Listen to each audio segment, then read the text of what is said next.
ओम नमः शिवाय। श्रावण मास महत्तम अध्याय 4। हरे कृष्णा, राधे राधे।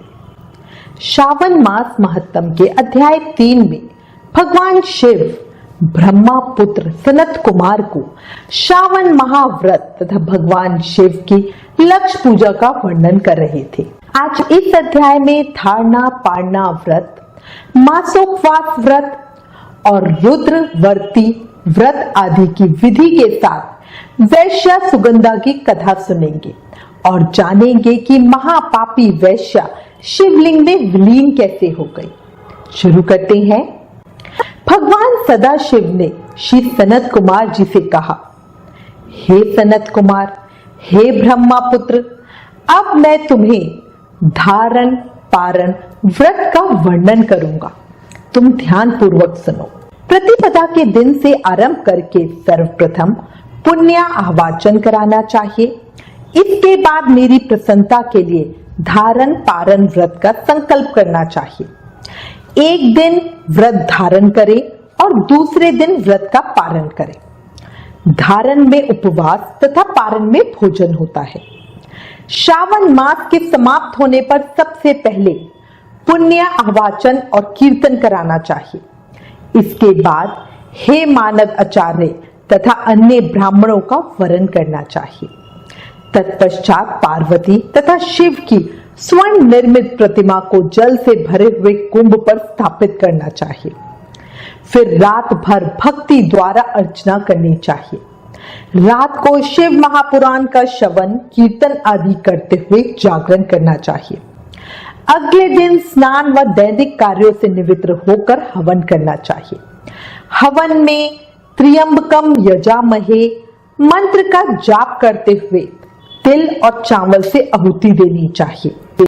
वाम देवास विद्महे महादेवाय धीमहि तन्ना रुद्र प्रचोदयात्। इस मंत्र का उच्चारण करते हुए चावल और घी से आहुति दे। खीर की आहुति देते समय ओम नमः शिवाय मंत्र का उच्चारण करें। तत्पश्चात पूर्ण आहुति देकर बाकी के कार्यों को पूरा करना चाहिए। इसके बाद में ब्राह्मणों को भोजन कराना चाहिए तथा साथ ही आचार्य की पूजा करनी चाहिए। भगवान शिव बोले, हे मुनि श्रेष्ठ, इस ढंग से व्रत करने से प्राणी अनेक पापों सहित ब्रह्म हत्या आदि पातकों से भी मुक्त हो अंत में सद्गति पाता है। इसमें कोई भी संदेह नहीं है।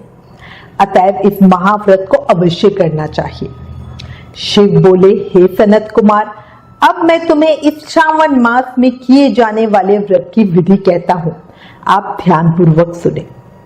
प्रतिपदा के दिन प्रातःकाल इस व्रत का संकल्प करें।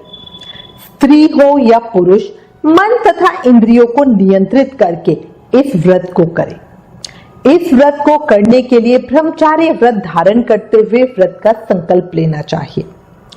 अमावस्या तिथि को मनुष्यों को वृषभ ध्वज धारण किए हुए शिव का षोडशोपचार से पूजन करना चाहिए।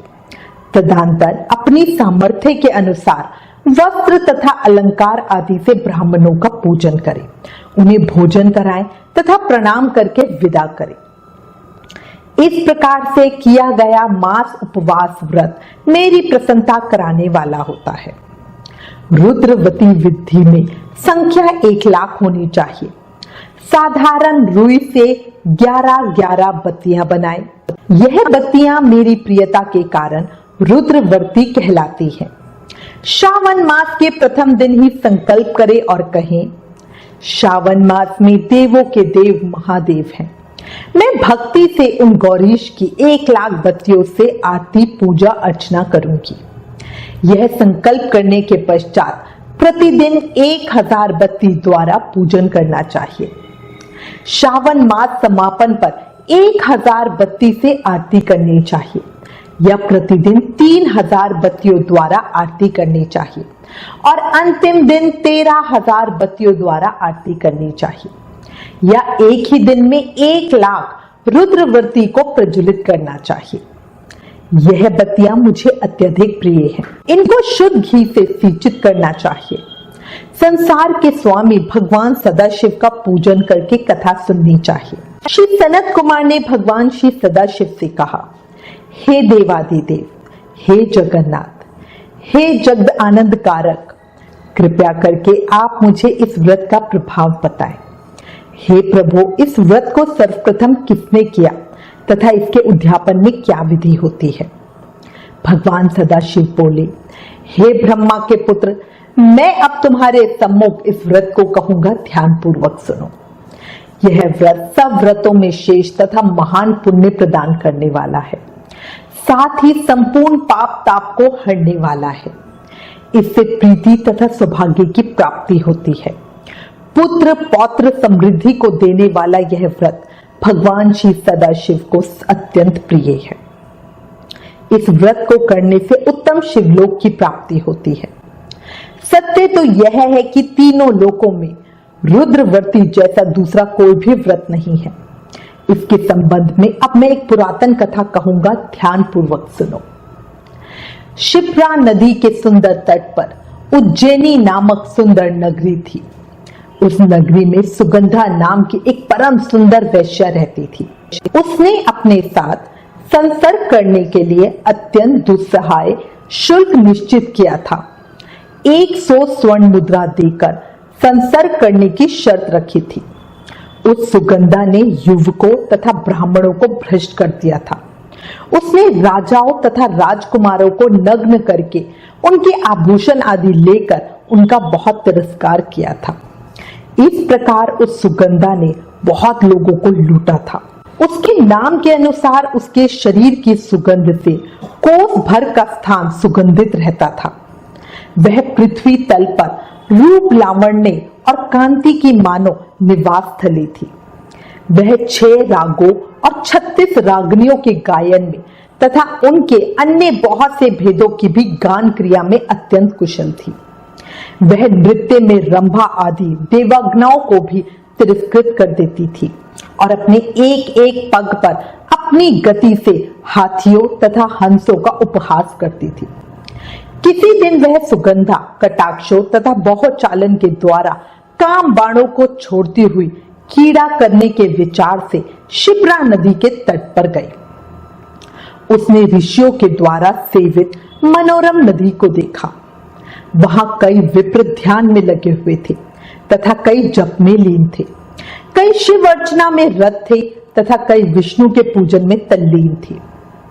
हे महामुने, उसने उन ऋषियों के बीच विराज्यमान मुनि वशिष्ठ को देखा।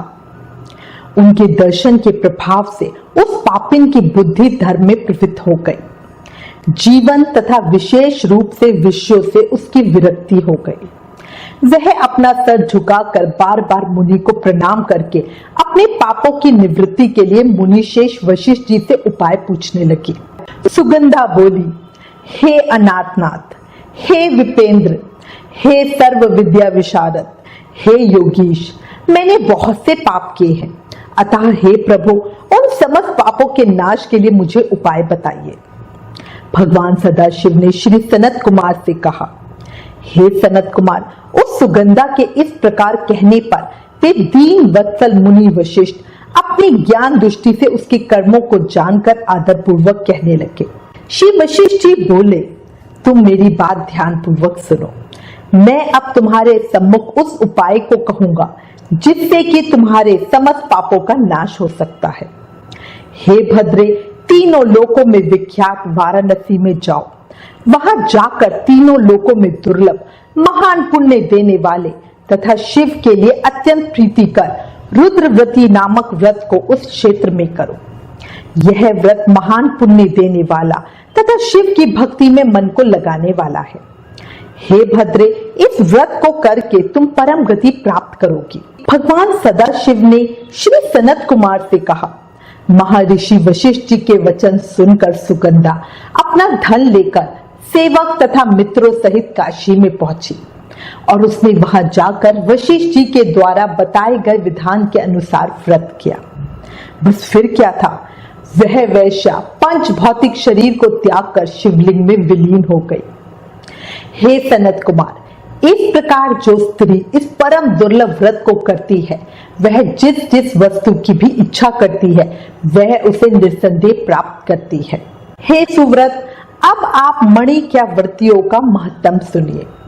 हे विपेंद्र, उन मणि क्रिया वृत्तियों के व्रत से स्त्री मेरे अर्ध आसन की अधिकारिणी हो जाती है और महाप्रलय पर्यंत वह मेरे लिए प्रिय रहती है।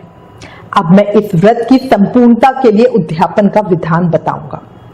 चांदी की बनी हुई नंदीश्वर की मूर्ति पर आसीन स्वर्णमय भगवान शिव की पार्वती सहित प्रतिमा को कलश पर स्थापित करना चाहिए और विधि के साथ पूजन करके रात्रि में जागरण करना चाहिए। इसके बाद प्रातःकाल नदी में निर्मल जल में विधि पूर्वक स्नान करके 11 ब्राह्मणों सहित आचार्य का वरण करना चाहिए।